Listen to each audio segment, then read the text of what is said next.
সম্মানিত সুধী, আসসালামু আলাইকুম। আমার ফেসবুক ইউটিউব বন্ধু যারা আছেন এই ভিডিওটি দেখবেন। তো আজকে আমরা আসলে কয়েকজন শিক্ষক মিলে আমরা সমবেত হয়েছি। আজকের আমাদের আলোচনার বিষয় ছাত্রছাত্রীকে কীভাবে স্কুলমুখী করা যায় এবং তাদের মনোযোগও বাড়ানো যায়, এই বিষয়ে আমাদের শিক্ষক মহোদয় সবাই একটু মন্তব্য করবেন। আশা করি এই ভিডিওটি থেকে আমাদের অনেক স্টুডেন্ট এবং বিভিন্ন প্রতিষ্ঠানের স্টুডেন্ট তারাও অনেকটা উপকৃত হবে। তো আমি প্রথমে একটু পরিচয় পর্বটা আগে শুরু করব, তারপরে আমরা যাবো প্রশ্ন পর্বে। তো এদিক থেকে স্যার আপনার পরিচয়টা একটু বলেন, আপনার পরিচয়টা কি? আমি মোহাম্মদ আব্দুল ওয়াহাব সিয়াম লিঙ্কন, সহকারী শিক্ষক ইংরেজি, লন্তলা উচ্চ বিদ্যালয়। সম্মানিত ভিউয়ার্স, আসসালামু আলাইকুম। আমি মোহাম্মদ আব্দুল সালাম, সহকারী শিক্ষক, লন্তলা উচ্চ বিদ্যালয় এবং প্রতিষ্ঠাতা পরিচালক, গোবিন্দগঞ্জ পৌর মডেল স্কুল।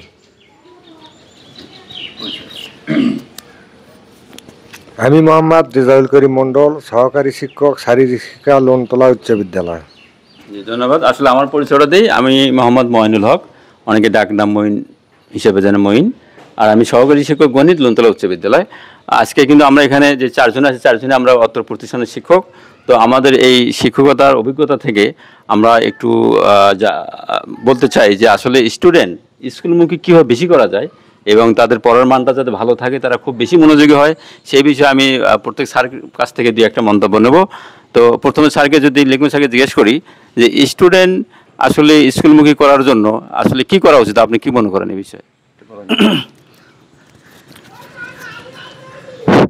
আমি মনে করি ছাত্রছাত্রীদেরকে যদি স্কুলে আনতে হয় তাহলে ছাত্রছাত্রীদের অভিভাবক এবং আমরা যারা প্রতিষ্ঠানে কর্মরত রয়েছি, অর্থাৎ শিক্ষক মণ্ডলী যারা আছি, তাদের মাঝে যদি একটি কোরিলেশন সৃষ্টি হয়, তাহলে কোরিলেশন সৃষ্টি হলে তা আমাদের সমস্যাগুলো আমরা তাদেরকে বলতে পারতেছি এবং অভিভাবকের সমস্যাগুলো তারা আমাদেরকে বলতে পারতেছে।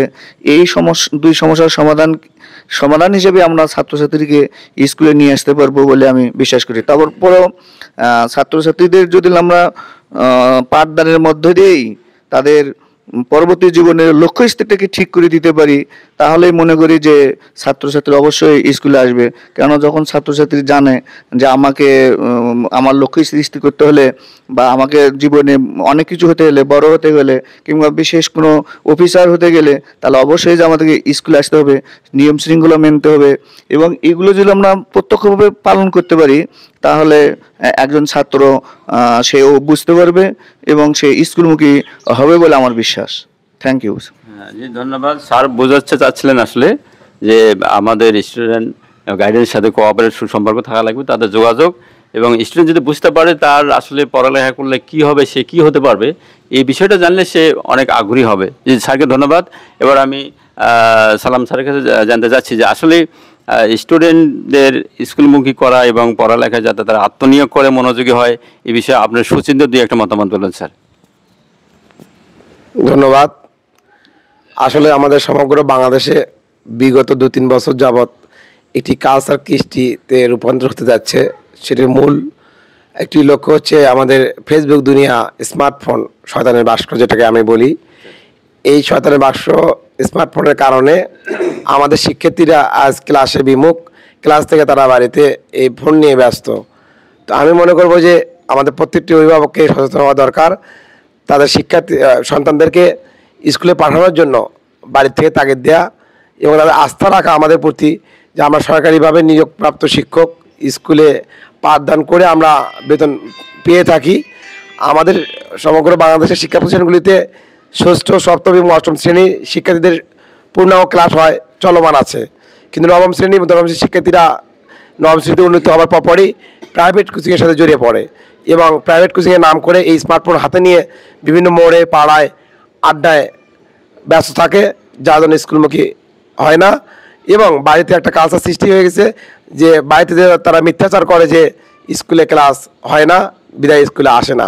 আজকে অথবা 5 জন বা 7 জন আমরা বুঝতেই পারছি, আগামী দিনে দেখা যাচ্ছে 5 জন বা 7 জন নাই, অনুপস্থিত, আবার নতুন করে 5 জন 7 জন চলে আসছে। এইভাবে আমার মনে হয় যে আমাদের লন্তলা উচ্চ বিদ্যালয় সহ সমগ্র দেশেরই চিত্র একই রকম। তো আমরা আগে আমাদের ছাত্র জীবনে আমরা সকাল সন্ধ্যায় পড়তে বসতাম এবং রাত 10টা 11টা পর্যন্ত পড়ার টেবিলে থাকতাম। আর এখন পড়ার টেবিলে না বসে স্টুডেন্টরা মোবাইল ফোন হাতে নিয়ে এই যে কালচার সৃষ্টি করেছে, যেটা আমাদের উপর একটা মিথ্যাচার যে আমরা ক্লাস নেই না, কিন্তু আমরা ক্লাস 6, 7, 8 পর্যন্ত যদি নিতে পারি, 9, 10 কেন নিতে পারবো না? সেই জন্য প্রত্যেক অভিভাবকের প্রতি আমাদের একটি বিনীত অনুরোধ থাকবে, তারা তাদের সন্তানদেরকে স্কুলের শিক্ষকদের সঙ্গে যোগাযোগ রেখে স্কুলমুখী করানোর জন্য স্কুলে পাঠাবেন এবং আমাদের সঙ্গে যোগাযোগ রাখবেন।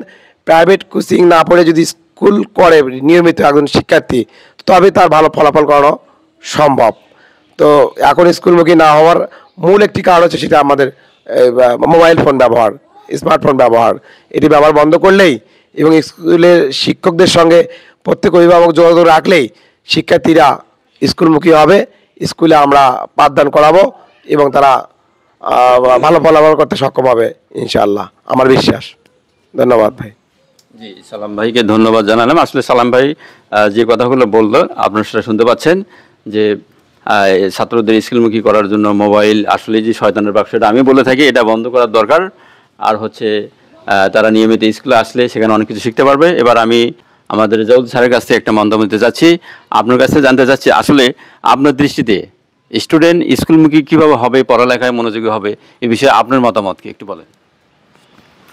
ছাত্রছাত্রীদেরকে স্কুলমুখী করতে হলে স্কুলে আনন্দঘনপূর্ণ পরিবেশ সৃষ্টি করতে হবে এবং আনন্দঘন পরিবেশ সৃষ্টি করার জন্য দরকার হচ্ছে বিনোদনমূলক ব্যবস্থা করা। এই বিনোদনমূলক ব্যবস্থা করলে ছাত্ররা খেলাধুলায় অংশগ্রহণ করবে।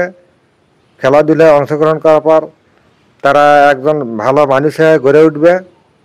তারা বিভিন্ন নেশা, মদ, গাঁজা, হিরোইন এবং যাকে শয়তানের বাক্স মোবাইল বলা হয়, সেই মোবাইল থেকে তাদেরকে ওই মোবাইলে খেলা না দিয়ে তারা মাঠে যদি খেলাধুলা করে, তারা শারীরিক ও মানসিকভাবে তারা ভালোভাবে গড়ে উঠবে। যেমন সুস্থ দেহে সুস্থ মন, এর জন্য খেলাধুলা খুব অত্যন্ত গুরুত্বপূর্ণ একটা বিষয়। ধন্যবাদ রেজাউল ভাইকে সুন্দর মন্তব্য করার জন্য। আমরা আসলে পরিশেষে 3 জন স্যারের মতামত দিলাম এবং এই 3 জন স্যারের সাথে যদি আমি একটু সংযোগ করি তাহলে এরকম বলবো, যেমন স্যারেরা বললেন যে মোবাইলের ব্যাপারটা অনেক স্টুডেন্টের কাছেই, কিন্তু প্রায় স্টুডেন্টের কাছে মোবাইল। তা আমারও যেটা মনে হয় যে মোবাইলটা বাদ দিয়ে যদি আমরা মোবাইলটা এমন হয় যে স্কুলের যাওয়ার আগ মুহূর্তে নিয়ে নিলাম অথবা স্কুলে আসার পরে যদি পায়, সেক্ষেত্রেও মোবাইল না দেওয়াই ভালো। আর যার একেবারে একান্ত যোগাযোগ দরকার তারা ইচ্ছে করলে একটা বাটন ফোন দিতে পারেন, তবে না দেওয়ার পক্ষে আমরা সাজেস্ট করি। তাহলে তারা অন্তত মোবাইল ঢুকলে কিন্তু একটা ছাত্র যাই হোক মোবাইল একটু সহজে বাড়াইতে পারে না, এটা একটা বিষয়।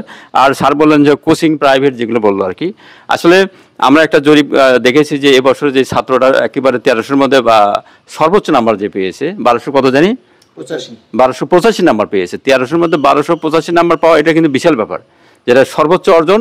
এবং তার মুখ থেকে আমরা শুনতে পেয়েছি যে সে কিন্তু নিয়মিত ক্লাসে ছিল, নিয়মিত সে ক্লাসগুলো করেছে, স্যারদের সহযোগিতায় সে ইনশাল্লাহ অনেক এগিয়ে গেছে।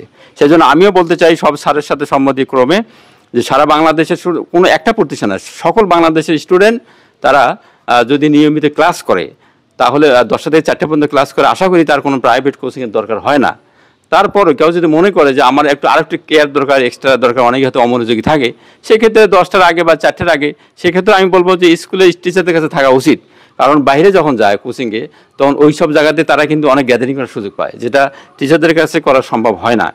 এই ক্ষেত্রে অনেক আমাদের কোচিংয়ে স্টুডেন্ট মেয়েরা অনেক সময় অনেক কারণে নষ্ট হতে বাধ্য হয়। সেজন্য তারা স্কুলের টিচারের কাছে থাকলে আর যাই হোক সে তার স্টুডেন্টকে নিজের ছেলে মেয়ের মতো দেখে, সেখানে এমন কিছু করারও সুযোগ পায় না।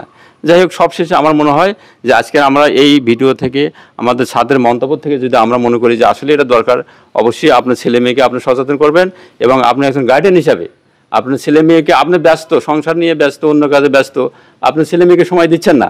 এই ছেলে মেয়েটা যদি মানুষ না অমানুষ হয় বা কোনো কারণে নষ্ট হয়ে যায়, তাহলে আপনার এই পরিবারের আপনার যে কষ্ট করে যে সম্পদ অর্জন করেছেন সে কিন্তু রাখতে পারবেই না।